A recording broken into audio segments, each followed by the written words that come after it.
So I recently went through something I never thought I'd face in my lifetime. You know those stories where people say the quietest neighbors, the ones who never bother anyone, somehow end up in the fight of their lives? That was me. And it all began on a Tuesday night at exactly 7:15 p.m. when my entire world came crashing down with the slam of a car door outside my lake cabin. The sound wasn't normal. Gravel has a rhythm, a kind of crunch you recognize when someone friendly pulls into your drive. This wasn't that. This was sharp, aggressive, a declaration. Before I even reached the window, there was a thunderous pounding on my front door, not a knock. A pounding like someone wanted to rip the hinges off and drag me into a nightmare I hadn't signed up for. I opened the door and there she was, Ellie Perry, president of the HOA, a woman who wore her bitterness like armor, clipboard in one hand, official-looking papers in the other, her blonde hair perfectly styled, her expression sharp enough to cut glass. She didn't even bother with greetings. "Mr. Coleman," she snapped, "we need to talk about your violations."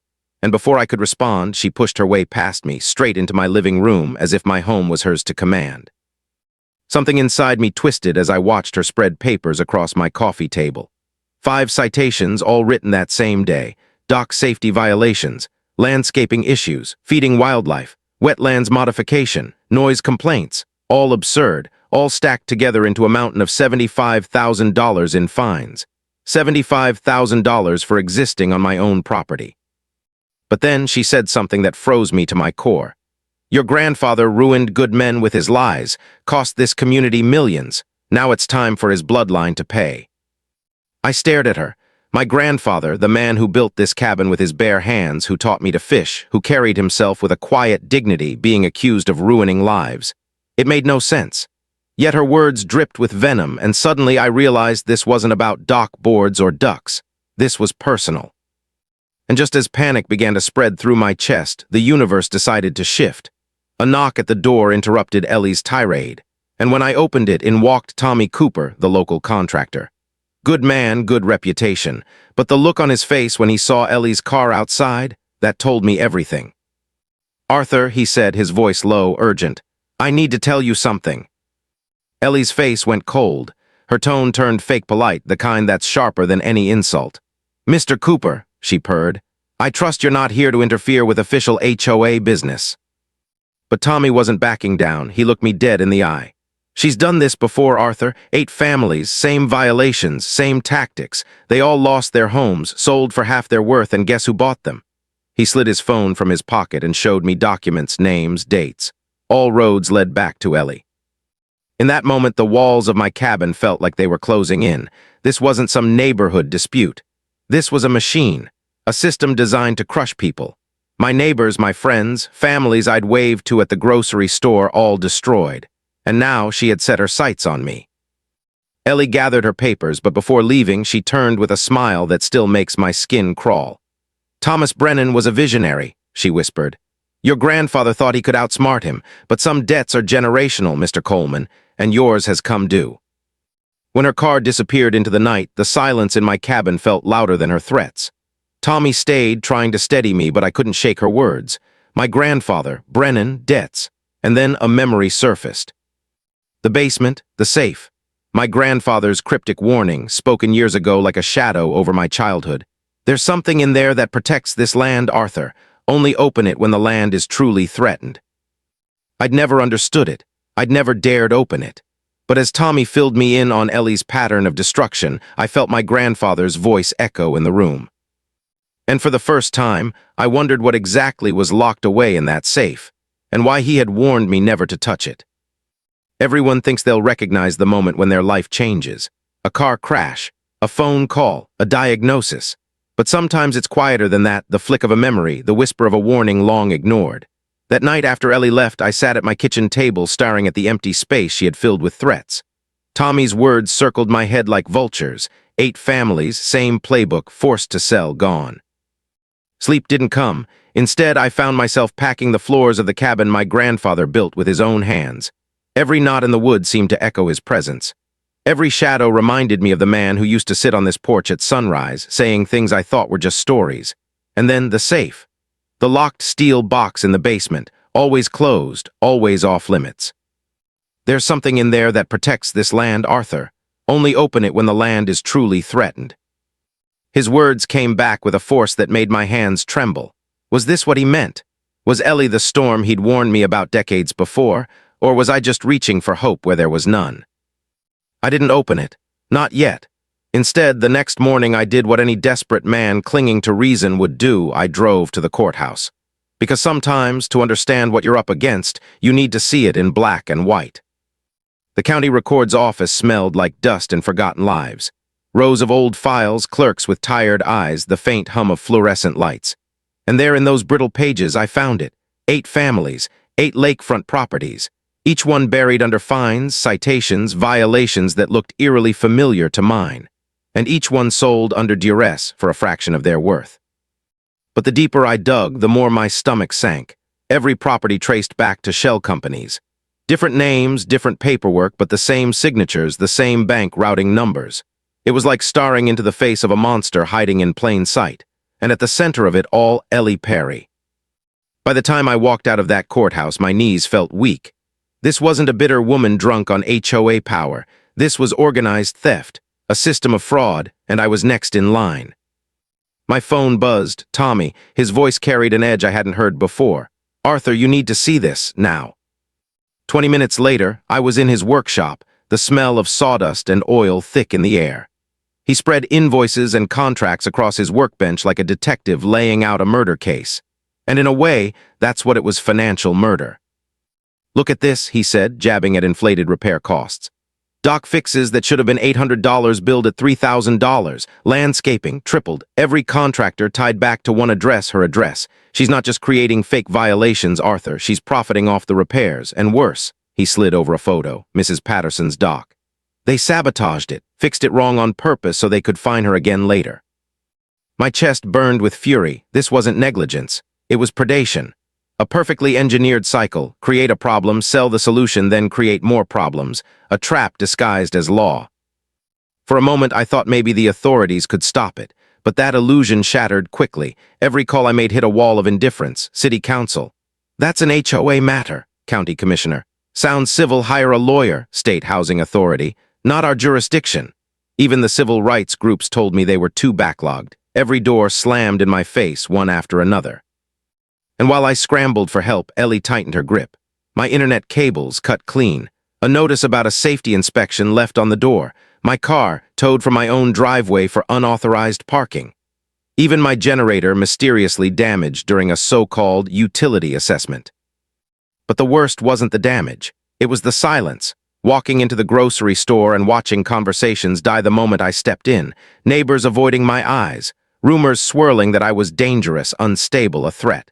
Ellie wasn't just breaking me financially. She was isolating me, making me the villain in my own neighborhood. And for a while, it worked.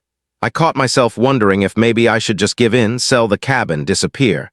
Maybe that would be easier. Maybe peace was worth surrender. But then the mortgage company called. "Mr. Coleman," the voice on the other end said flatly, "we've received reports about your property's violations. We may need to review your loan terms."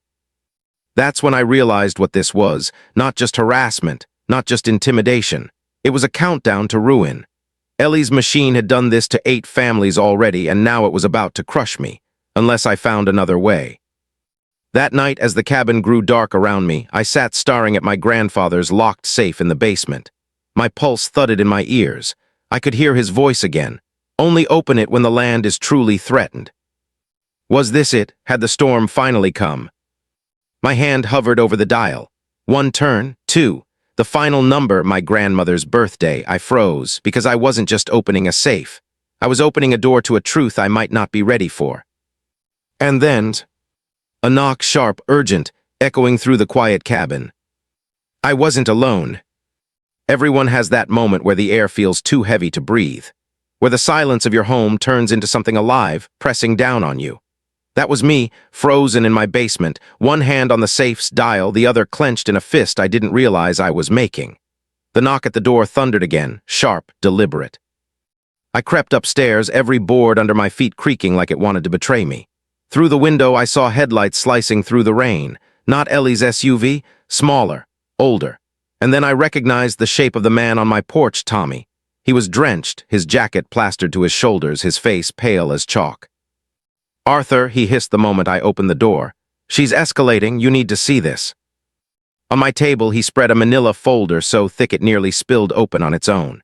Emails, invoices, signed contracts, all with Ellie's fingerprints. But this wasn't the usual inflated bills. This was darker. Evidence of her coordination with local officials, conversations about accelerating foreclosure timelines, notes about investor deadlines. She wasn't just running a scam, she was running it on a clock. Tommy's voice shook as he flipped through the pages. "She's planning something big, not just more fines. She's pulling strings with the city council, talking about federal actions. And Arthur," he looked at me with haunted eyes, "she's got help higher up than we thought." My stomach knotted, because this wasn't just about me anymore. This was about power, political, financial, and dangerous, and it was closing in. That night, I barely slept. Every sound outside made me think of Ellie's enforcement. Every shadow across the window looked like men watching, and all the while, the safe in my basement whispered to me like a ghost I couldn't ignore. By morning, I decided to fight back the only way I could, with evidence.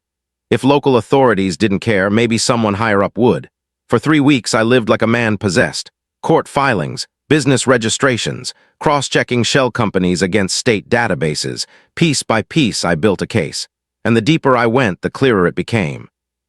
This wasn't just HOA harassment. It was organized crime. Every fraudulent contractor, every falsified violation, every stolen property.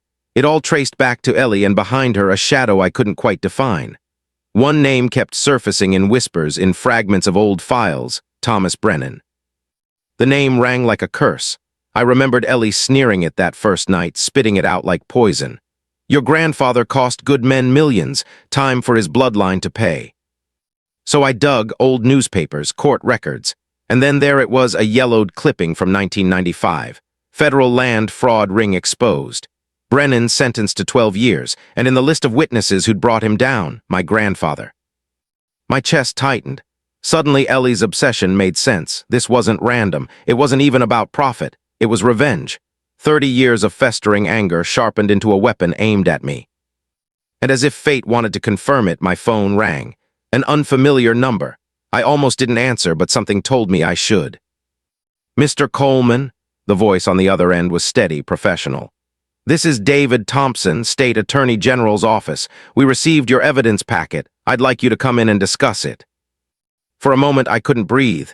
The Attorney General, not some low-level clerk, the state's top prosecutor. Suddenly, the weight of everything hit me. I hadn't been chasing shadows in vain. I'd stumbled into something massive. Walking into Thompson's office felt like stepping onto another planet. Marble floors, walls lined with law books, the quiet hum of authority. And across the table, a man with graying temples and eyes sharp enough to cut through lies. "Mr. Coleman," he said, gesturing to the thick binder of evidence I'd submitted. "You may not realize it, but you've uncovered exactly what we've been investigating for the past 18 months. He flipped open his file. Photos, bank statements, surveillance logs. A network of municipal corruption, shell companies, HOA abuse used as cover for property theft. And your documentation," he tapped my binder, "is the missing piece." Then he said the words that made my blood run cold. "Do you know who Thomas Brennan is?" I nodded weakly. Ellie mentioned him. My grandfather testified against him. Thompson leaned forward. Brennan wasn't just some con man. He was running a $25 million fraud scheme involving protected lands. Your grandfather's testimony sent him to prison. And Ellie Perry? He pushed a photo across the table. She was his protege. It hit me like a punch. This wasn't just an HOA feud. This was a 30-year vendetta, passed from mentor to student, aimed squarely at my family. As I drove home that evening, Thompson's words rattled around my skull. Ellie wasn't just greedy. She wasn't just cruel.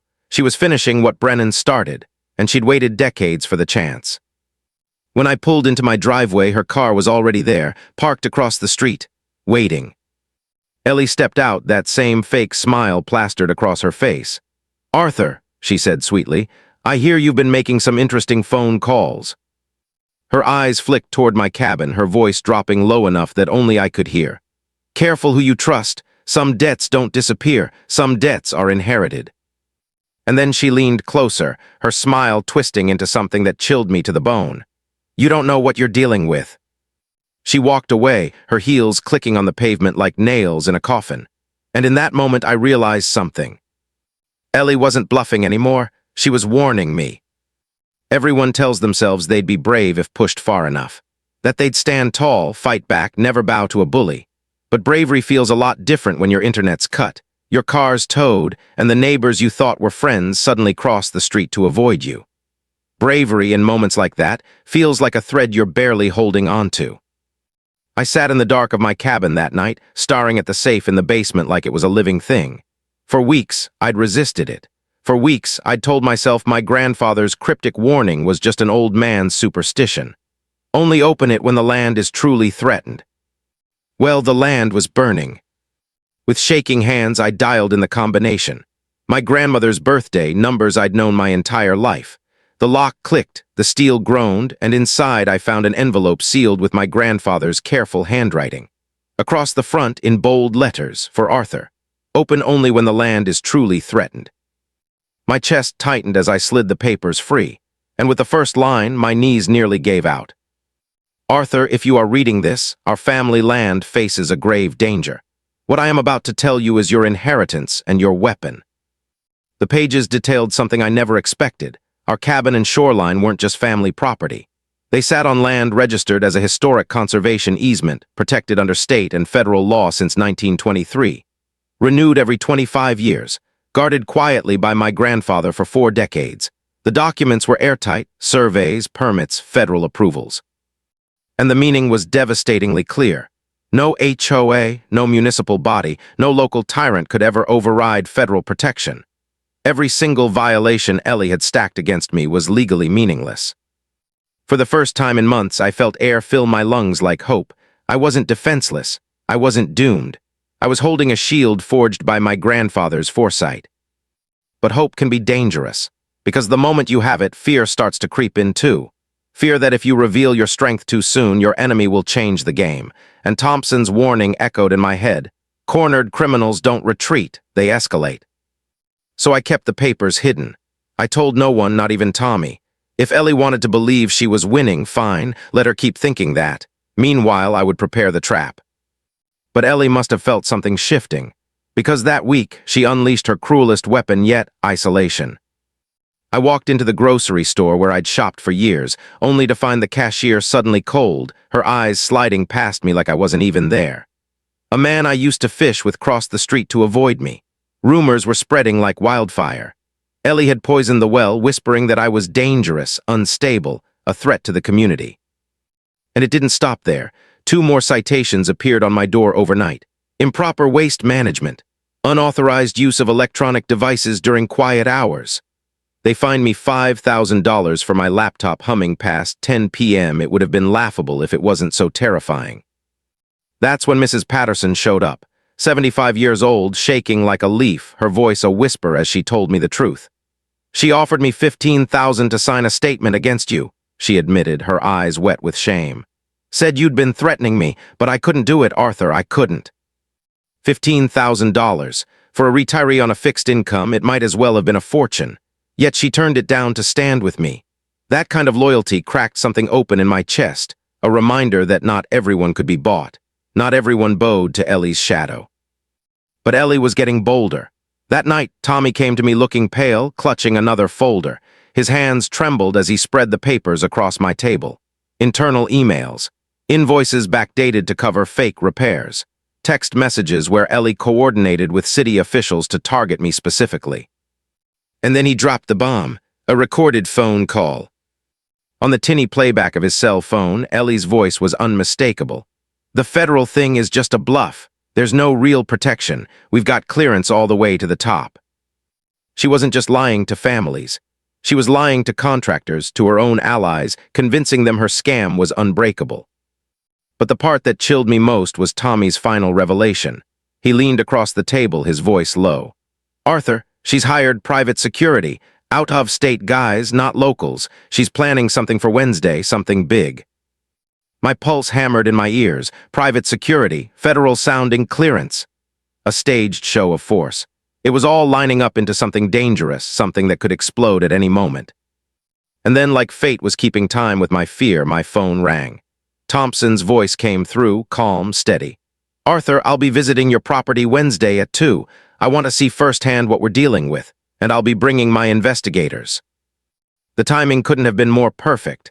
Ellie thought she was staging her final assault, her show of power. But what she didn't know was that the state's top prosecutor and his team would be sitting in my living room when she made her move. That night I looked out my window and saw a van parked across the street. Dark, tinted, silent, watching. Mrs. Patterson called me, her voice tight with fear. "Arthur, they've been out there for hours. I called the police, but they said no crime was being committed." My fingers itched to pull out my grandfather's documents, to wave them in the air and end this nightmare once and for all. But I didn't, because this wasn't just about survival anymore. It was about ending Ellie. Not just stopping her from taking my land, but dismantling her entire machine so no one else ever had to live through this. So I sat in the quiet, my grandfather's papers locked safely away, waiting for Wednesday, waiting for the storm. And as the night dragged on, I couldn't shake one thought. Ellie wasn't just coming for me, she was coming for war. The hours before a storm always feel different. The air is thicker, the light stranger, like the world itself is holding its breath. That Wednesday was no different. I woke to a gray drizzle tapping at the windows, but it wasn't the rain that raised the hairs on my neck. It was the silence. A silence that felt staged, waiting.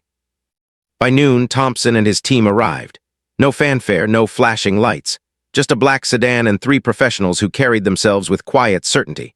They set up in my living room with cameras, legal pads, recording equipment that looked like it belonged in a courtroom. Thompson himself was calm, almost too calm, like a man who's seen this kind of madness unfold 100 times before. "Remember," he told me, eyes steady over the rim of his glasses. "She'll hang herself with her own rope. Let her talk, let her act, don't stop her, just breathe." At 1:30 my phone rang. Tommy's voice crackled with panic. "Arthur, they're coming, 3 SUVs, uniforms, cameras, Ellie's in the lead car, she looks unhinged." My chest tightened, this was it. Outside, the sound of tires crunching gravel grew louder, heavier. Doors slammed in unison. Voices barked orders, and then I heard her. Ellie Perry in all her self-appointed authority, commanding her troops like a general leading an army. "Remember," she snapped, her voice carrying through the drizzle. "We have legal authority, federal court order. Don't let anyone intimidate you. If they resist, remove them." The front door exploded inward, slamming against the wall so hard the frame splintered. And there she was, Ellie Perry, hair perfect, eyes wild, clutching papers like they were a holy scripture. Flanking her were 3 men in matching navy polos with community safety stitched across the chest. Behind them, a cameraman hoisted his lens, ready to capture her official action. She didn't see Thompson at first. She was too caught up in her performance. "By federal court order," she shouted, waving the counterfeit documents like a sword, "this property is subject to immediate enforcement. You have 10 minutes to vacate before physical removal procedures begin." Then her eyes landed on him. David Thompson, State Attorney General, sitting calmly at my kitchen table with his badge displayed and investigators filming every word. The color drained from her face. For one fleeting second, I saw the real Ellie, not the power-hungry tyrant, but the terrified woman who realized she had just walked into her own execution. "Wrong address," she stammered, too fast, too desperate. She started backing toward the door, but it was already too late. Her men had crossed the threshold, her cameraman was rolling, and the fake orders were already in plain sight. "Miss Perry," Thompson said, his voice calm but heavy, the way only prosecutors who have destroyed hundreds of careers can speak. "I'm Attorney General David Thompson. You've just committed criminal trespass, attempted fraud with counterfeit federal documents, and obstruction of a state investigation. I suggest you stop moving." But Ellie was past reason. She tried to double down, her voice shrill. "We have city council approval. My husband confirmed it. This is legitimate municipal enforcement." Every word was caught on tape, every sentence another nail in her coffin. Her men shifted nervously, whispering to each other, realizing they'd been duped. One edged toward the door, another muttered into his radio, but Ellie didn't notice. She was spiraling, eyes darting to the papers on the table, Tommy's evidence, Thompson's files. She froze. Her face turned ghostly white. "You've been working together," she hissed, almost trembling. "This is a setup. Federal agents and local troublemakers conspiring to frame legitimate business." And then she made the fatal mistake. She turned to her hired enforcers and screamed, "I don't care if they claim to be federal agents. Remove him from this property now. Use any means necessary. We have political clearance all the way to the top." The room went silent, dead silent. Her men stopped cold. The cameraman lowered his lens, stunned. Thompson stood slowly, his expression carved from stone. "Miss Perry," he said, his voice like a gavel striking, "you are under arrest." The words barely landed before his investigators moved, badges flashing, hands firm. Ellie shrieked about conspiracies, about deep state setups, about my grandfather ruining everything. But her panic only dug her deeper. Every scream, every wild claim captured in perfect detail. Her security team scrambled to distance themselves, babbling that they thought it was legitimate, that they'd been hired under false pretenses. The cameraman, still filming, now realized he was recording his client's crimes in 4K evidence. By 3:15, Ellie Perry sat in the back of a state police car, her manic voice muffled behind glass, her empire of lies collapsing in real time. I stood in my living room, staring at the shattered front door, the counterfeit papers scattered on the floor, and the investigators packing up their evidence. In the end, I hadn't needed to brandish my grandfather's historic protection. I hadn't needed to fight her with fists or fury. She destroyed herself with her own arrogance, right in front of the state's top prosecutor. Outside, neighbors gathered, phones raised, capturing the scene. Mrs. Patterson stood on her porch with tears in her eyes, giving me a trembling thumbs up. Tommy pulled into my driveway, his face breaking into the kind of grin you only see when the impossible finally happens. For the first time in months, I felt something loosen inside me. The storm had broken. But as I watched the police car disappear down the road, one thought lingered like a shadow I couldn't shake. When Ellie's eyes locked on Thompson's badge, when she realized who she was really facing, what terrifying truth had finally sunk in. Justice doesn't always roar in with sirens and flashing lights. Sometimes it trickles in like a crack in a dam, and then all at once the entire structure explodes. That night after Ellie's arrest, the cracks became a flood. By the time the sun dipped below the lake, state police were already moving like sharks through blood. Search warrants were being executed across 3 counties. Ellie's home, her shell company offices, her husband Robert's city council chambers, even the sheriff's department, all swept up in a coordinated strike. Word traveled faster than the rain rolling across the lake. By 8 o'clock, Tommy was back at my cabin with a bottle of whiskey and a grin so wide it looked painful. He poured us 2 glasses, set his phone on the table, and laughed. "Arthur, you've got to see this. It's like watching the Titanic sink, except instead of icebergs, it's pure stupidity." On his phone screen were videos already flooding the internet. Clips of Ellie screaming, her arrest caught from half a dozen neighbor angles. Comments scrolling like wildfire. "HOA Karen gets wrecked. Historic preservation Karen. The downfall of a tyrant." In hours, millions had seen her unravel. The real devastation wasn't happening online. It was happening in offices and living rooms across the county. Victims, the 8 families Ellie had ruined, were suddenly emboldened. Mrs. Miller still had the threatening voicemail Ellie left her.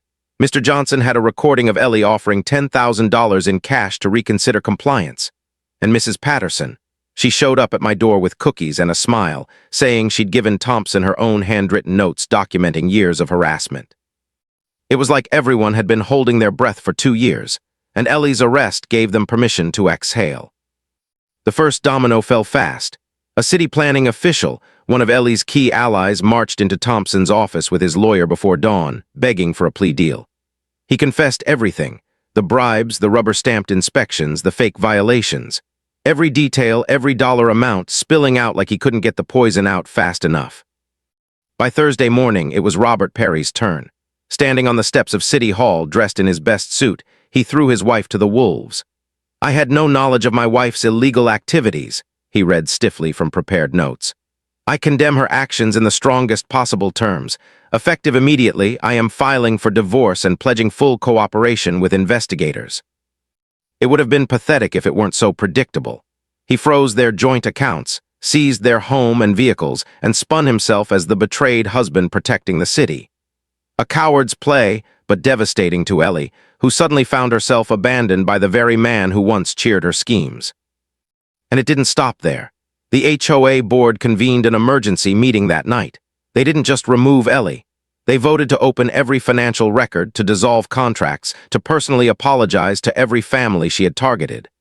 Rats abandoning the ship didn't even cover it. It was a mass exodus, each board member tripping over the next to distance themselves from her. Meanwhile, the shell companies that Ellie had used to bleed families dry were seized by court order. Forensic accountants tore into them like wolves. Assets were frozen, contracts voided, accounts seized. Every fake invoice, every forged permit, every shell corporation, now evidence in a criminal investigation. And then came the investors. Remember the $50 million development deal Ellie had been salivating over, the one she had been desperate to close before troublemakers like me could derail it. Those investors didn't just walk away. They sued. Hard. Fraud, misrepresentation, damages. The kind of lawsuit that doesn't just break you financially, it erases you. Tommy brought more news Friday afternoon, his truck pulling into my driveway like Santa Claus with bad tidings for bad people. He spread the paperwork across my table, eyes gleaming. Arizona, involved now. Thompson's case blew the doors wide open. Brennan's old network, it never really died. They just got quieter. Ellie's arrest gave investigators probable cause in 4 different states. I stared at the pages. Arizona, Nevada, Colorado, the ripples of Ellie's greed stretching far beyond our lake. My stomach turned at the thought of how many families, how many communities had been crushed under the same machinery. But the most surreal twist came from Ellie herself. Even in a holding cell, she couldn't stop digging her own grave. Thompson later played me recordings of her jailhouse phone calls, Ellie offering $25,000 to Mrs. Patterson if she would reconsider her statement. Ellie threatening Tommy's family if he didn't withdraw his false evidence. Every word captured, every call adding new charges. Witness tampering from inside federal custody. It would have been laughable if it weren't so poisonous. The community transformed overnight. People who hadn't spoken to me in months stopped by to apologize. The hardware store owner shook my hand. Neighbors left food on my porch. The same folks who once looked through me now looked at me with gratitude or maybe shame for ever believing Ellie's lies. And the victims, one by one, they began reclaiming what she had stolen. The Millers were offered their home back at their original price, plus damages. The Johnsons' property, seized on false tax claims, was restored with back taxes covered by the liquidation fund. Families who had been scattered were now returning home. It felt like watching broken bones knit themselves back together. Painful, slow, but healing. By Saturday morning, national news vans were parked on my gravel drive. CNN, Fox, local affiliates, they all wanted the same story, the man who brought down the most corrupt HOA scheme in state history. I sat on my porch with coffee, staring at the water my grandfather had fished, thinking how strange it all was. I'd never wanted attention. I'd wanted peace. Yet somehow I had become the face of a battle that had stretched far beyond my cabin. During one interview, a reporter leaned forward and asked, "Mr. Coleman, what advice would you give to other homeowners facing this kind of harassment?" I looked at the lens, at the invisible millions behind it, and said the only truth I knew. Document everything. Save every email, every voicemail, every paper. Bullies thrive in the dark. But when you shine a light on them, when you force them out into the open, they usually destroy themselves. It sounded simple, but we all knew the storm wasn't finished. Because for Ellie Perry, prison bars were only the beginning. 3 months later, I walked into a federal courtroom that smelled of polished wood and old battles. The kind of room where lives are broken down into evidence and verdicts. And there, at the defendant's table, sat the woman who had stormed into my cabin like a queen claiming her throne. Except now she wasn't in power suits or designer heels. She was in an orange jumpsuit, her hair pulled back harshly, her face pale under the fluorescent lights. Small, that was the word that struck me. Ellie Perry, who once carried herself like she owned the world, looked suddenly small. Her fourth lawyer stood beside her, fumbling through excuses. "Your Honor, my client was under enormous financial pressure. She made regrettable decisions." Regrettable decisions. That phrase hung in the air like a bad joke. Behind me, I could hear the bitter scoff of Mr. Johnson, the man who'd nearly lost his life to the stress Ellie manufactured. I thought of Mrs. Miller, who'd packed her children's toys into cardboard boxes after losing her home. I thought of Mrs. Patterson, too frail to fight but too proud to surrender. For them, and for me, those weren't regrettable decisions. They were crimes. Judge Harrison, a man with 30 years of rulings behind his eyes, leaned forward, unimpressed. You could almost see him biting back laughter at the lawyer's attempt to shrink systematic fraud into regrettable decisions. Then came the victim impact statements. One by one, the people Ellie had crushed stood and spoke. Mrs. Miller's voice shook as she described moving her children into a rented trailer, her daughter asking when they'd be allowed to go home. Mr. Johnson's words carried the weight of his heart attack, the scar on his chest proof of the toll Ellie's harassment had taken. And then came Mrs. Patterson, leaning heavily on a cane, her voice trembling but firm. She tried to steal the last gift my husband gave me, she said. Our home, our memories, but worse, she tried to take our dignity, and dignity is something you can't put a price on.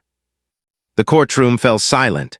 Even the court reporter paused for a second before her keys started clicking again.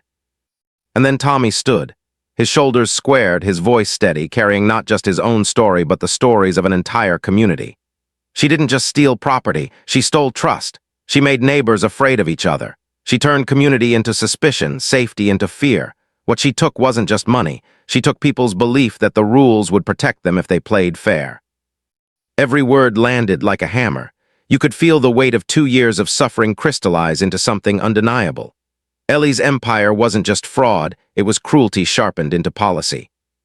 When it came time for sentencing, Judge Harrison didn't hesitate. He fixed Ellie with a gaze so steady it seemed to pin her to the chair. Miss Perry, he said, his voice low but unyielding, you orchestrated a systematic campaign of fraud, intimidation, and theft. You corrupted public officials, destroyed families, and perverted the very idea of community. The evidence shows a level of premeditation and cruelty that demands the full measure of federal punishment. The gavel struck like thunder.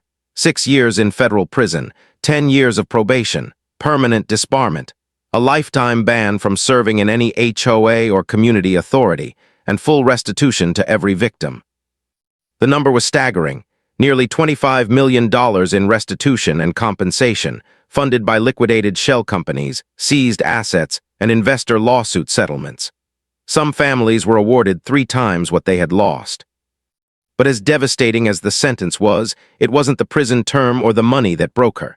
It was the unraveling, watching every asset seized, watching her husband divorce her on live television, taking the house, the cars, even her jewelry under the guise of protecting municipal assets.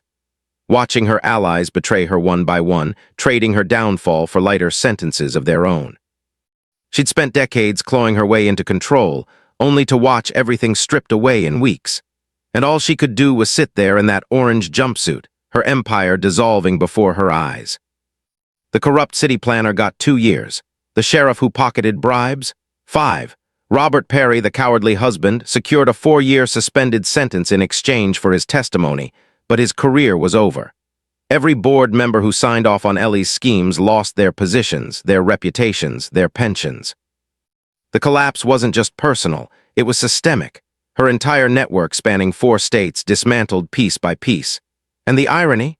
The more she screamed about conspiracies and vendettas, the deeper the hole she dug.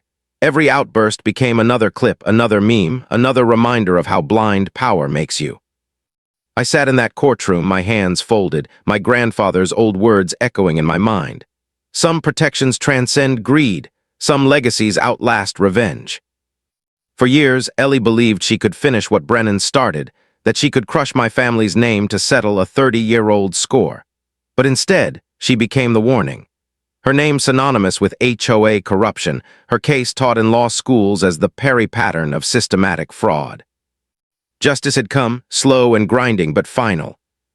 And as she was led away in cuffs, her eyes met mine across the courtroom. Gone was the fake smile, the sneer, the arrogance.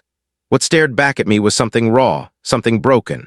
A woman realizing too late that some battles can't be won with intimidation, not against law, not against community, and not against legacy. Some endings don't come with fireworks. They come with silence. The kind of silence that settles after a storm has ripped through and left the world raw but cleaner. That was the silence that hung over the lake in the months after Ellie Perry's sentencing. The community began to heal in ways I hadn't dared hope. The HOA, once a weapon, became something different.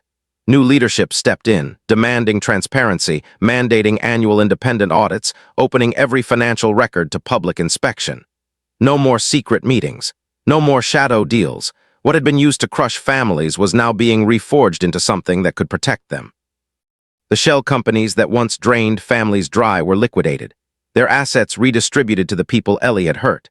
Homes stolen in sham foreclosures were returned. Families who had been scattered came back. The Millers moved into their house again, children playing in the same yard they'd once been forced to leave.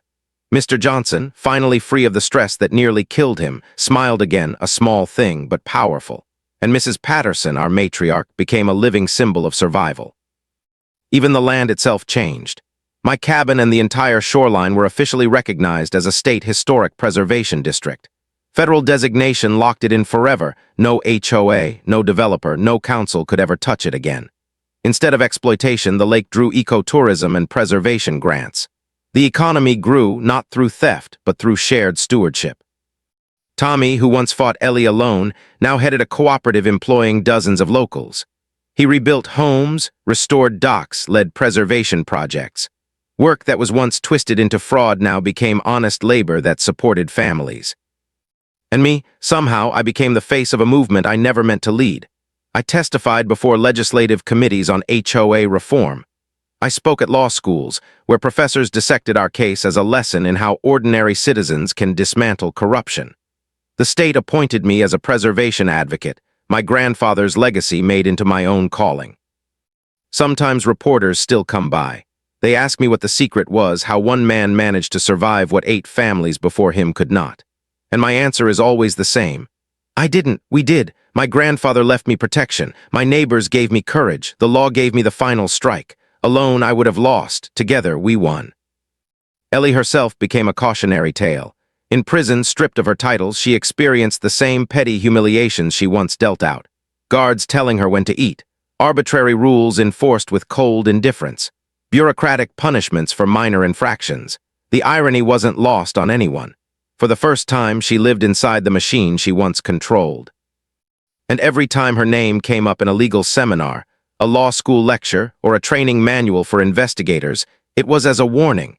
This is what happens when power is abused. But perhaps the most poetic twist came months later when Thompson called me personally.